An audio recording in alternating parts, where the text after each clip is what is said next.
Hi, this is Stephen again, also known as Mr. Denarii on YouTube. Don't forget to subscribe down there. And two questions for you. How much did your detector cost? And have you found any treasure yet? They're the two questions I get most asked, especially by young boys who see me when I'm swinging the coil. Of course, not all of us are able to answer yes to the second question. As from today, October the 24th, I can now officially say, yes, I have found treasure. Now, I never dreamt I would have to learn anything about the Treasure Act 1996, and I didn't even bother to research it or to learn anything about it whatsoever until one day, March the 15th, I found a Roman coin, and I discovered it wasn't one Roman coin, it was two fused together. Once I learned it was treasure trove, legally I had 14 days to report this to the Portable Antiquities Scheme. It's been a very exciting 8 months since I found the first fused coins up till today, where they officially declared treasure. And obviously some people will never ever be fortunate enough to have that happen to them. It happened to me twice. I've also got a gold ring which is going through the same process from the Tudor period, and more updates on that later as news come out. Could be a long time yet. The Treasure Act 1996 does take a long time to go through, can be up to a couple of years, some people it's been longer. I've gone through to this stage in 8 months. And what really happened was, over a period of 6 weeks, with the help of some family, friends and some metal detectorists who I was becoming to get to know around that time, we got together with the Portable Antiquities Scheme to put an emergency excavation together to rescue the remains of the hoard. It was a scattered hoard, so it took quite some finding. It wasn't in a vessel. It was over a 40 by 30 metre area, and maybe even fractionally bigger than that. And I must have dug 1,500 holes in order to find 110 coins, and there's still probably more there too deep for me to find. So we got them all out. They were all handed by the Portable Antiquities Scheme through to the British Museum. So what then next happened, they applied to the Coroner to have an inquest to officially declare them as treasure trove. I was kept in the loop all the way through the process, and 3 weeks ago I was asked to go and give a statement of the circumstances surrounding me discovering the coins. What's driven me is that I would like my granddaughter to grow up long after I'm gone with her children and her great-grandchildren and see those hoard of Roman coins in the local museum with my name on them. That's what's important to me. The fact that I'm getting a reward was probably a fraction of the actual value, should you be able to sell them, is just a bonus, and I will get 50% of the reward along with the landowner who gets the other 50%. After that statement, 3 weeks ago, I had to wait for an appointment to come up, a date to come up to go and see the coroner, and today was that day, and I've not been back very long. I was able to record on my iPhone with the full consent of the court, and I can show you that video in a moment. The coroner did conclude by saying what a nice change it was to end his week, the last case on the last day of the week, with something nice, other than the usual things he has to deal with, which are not very pleasant. So I guess he had a little bit of a smile on his face, as did I, as he finally declared the hoard treasure. There's only a short while left to get to the conclusion, assuming that everybody agrees on the next bit, which is the valuation. The valuation of the coins will be done at the British Museum. They're holding them as custodian at the moment. They have no interest in the coins anymore because they don't want to acquire them. So when they go through the valuation process with a bunch of individuals, he will sit down and try and assess the value of the hoard collectively, and there may be one or two coins in there which are rarer than the actual hoard, so those one or two coins may be valued separately from the actual hoard. Now I know that the museum has already expressed an interest to acquire these coins. They'll probably do so through some sort of grant or lottery heritage funding or something like that. They've not got any items of treasure in that museum, with the exception of 1998, someone locally to me found 27 gold Celtic staters.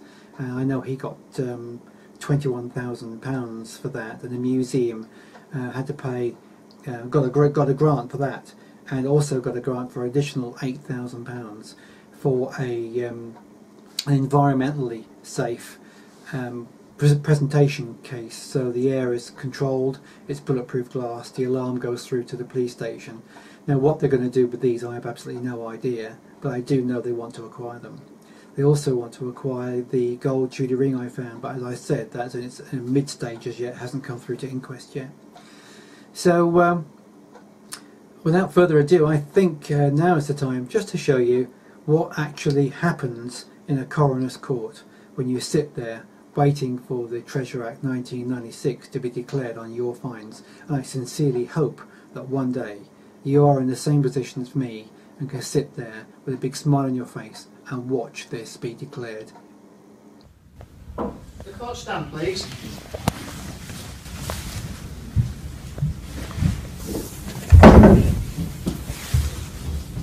Thank you very much. Please sit down.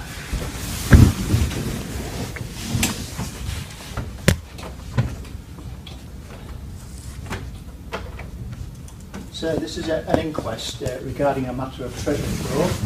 The finder of the particular items, Mr. Stephen Hawker, is present in court for you today. Thank you very much.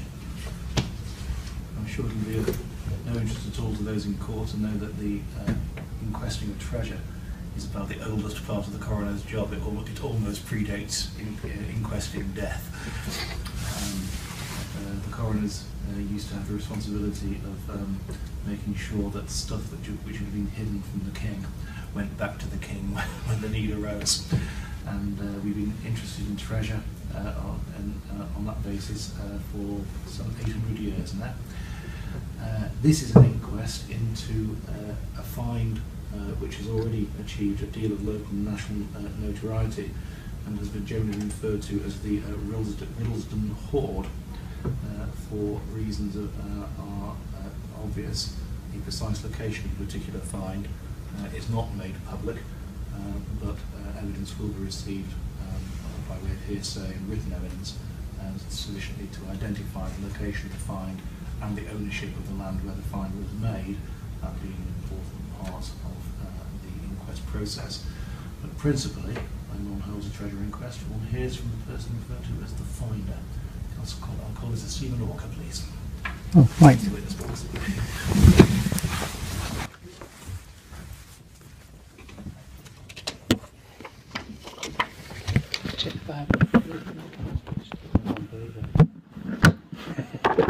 Thank you.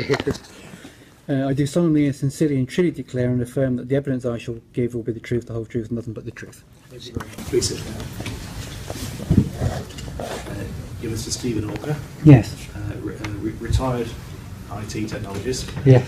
And you treasure hunt. You treasure hunt for the benefit of various charities.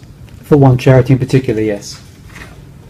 I'm going to ask you a few questions about a particular find, and I'm sure, given your experience in the field, you appreciate the necessity of not being absolutely explicit as to where you were digging or exploring on a particular date. But in general terms, is it right that in the early part of this year you obtained permission of Mr. Andrew Dixon to explore land which he owned in the Riddlesden area of Keighley? That's correct. And ultimately, I think you explored the area on three separate occasions, or more than that? Up until the find? Yes. That would seem about right, maybe. Yeah. And what you found was a great many coins. Well, initially it was only one coin. Yes. Well, I thought it was one coin, but it was actually two fused together, which instantly meant it was treasure trove.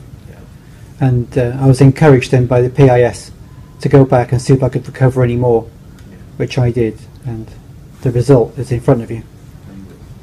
And around 210 Roman coins. Yes.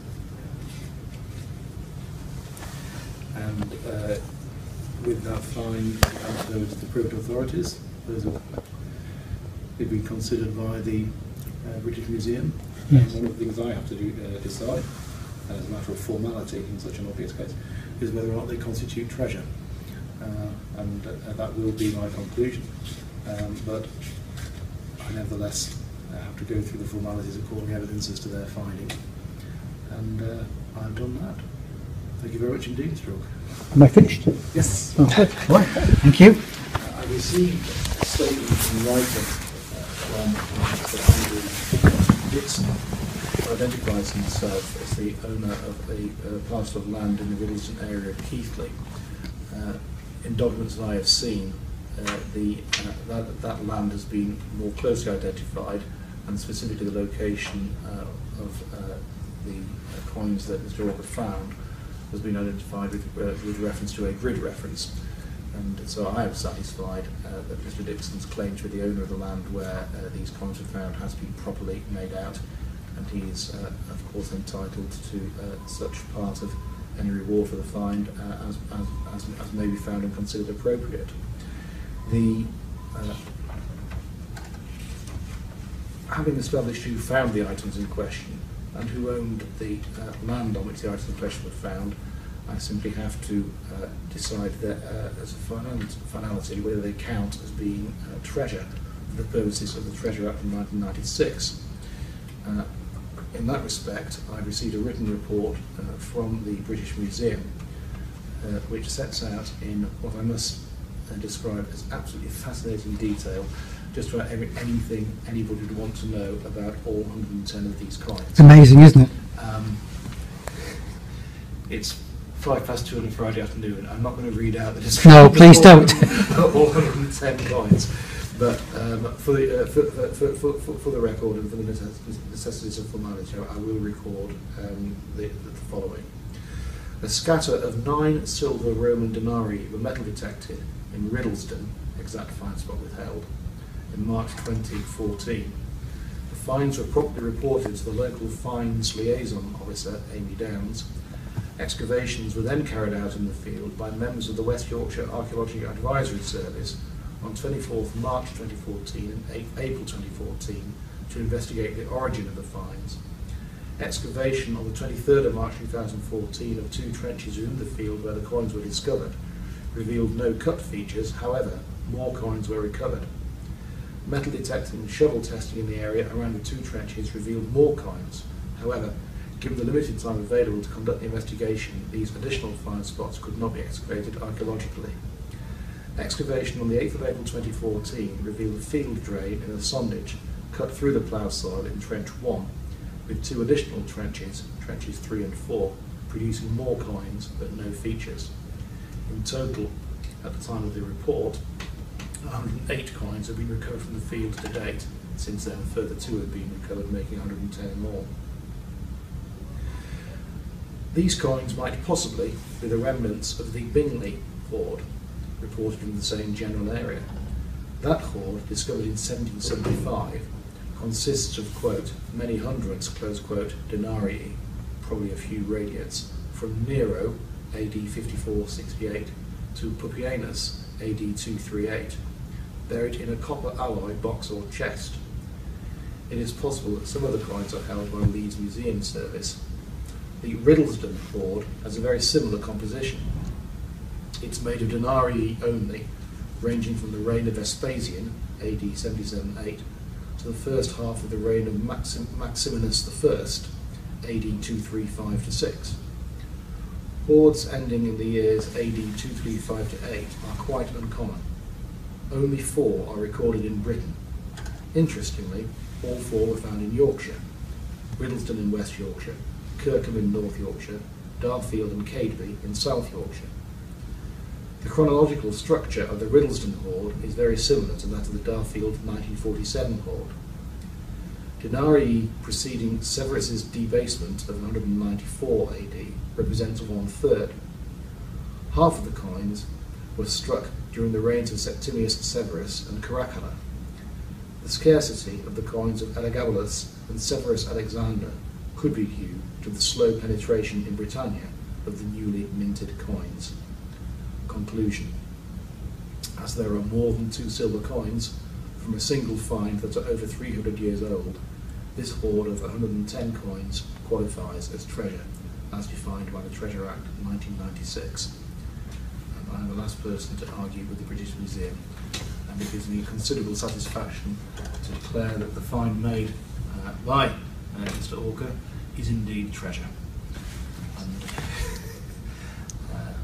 there are far worse ways of finishing a week in the coroner's court than by doing a treasure inquest. It makes a pleasant change to send people away from here with smiles on their faces. Thank you.